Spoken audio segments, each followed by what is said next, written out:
আল্লাহর এক বান্দা ছিল নামাজে সেজদায়। তখন আল্লাহ রাব্বুল আলামিন তাকে ডাক দিয়ে বলে, বান্দা তুই যতই নামাজ পড়, যতই সেজদা কর, তোর জায়গা জাহান্নাম। এই কথা শুনে বান্দাটি বলল, আলহামদুলিল্লাহ।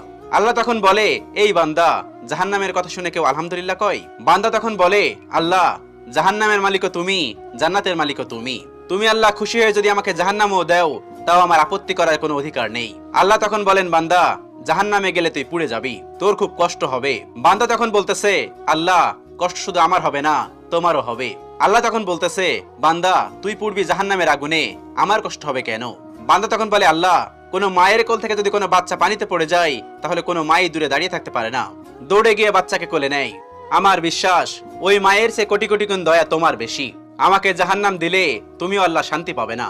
আল্লাহ তখন বলে, বান্দা, এই দলিল তুই কই পাইলি? বান্দা তখন বলে, আল্লাহ, আমাদের জাতির পিতা ইব্রাহিম আলাইহিস সালাম তোমার প্রেম মুখে নিয়ে যখন নমরুদের আগুনে পড়ে গেল, তার আগেই তুমি বলে দিলে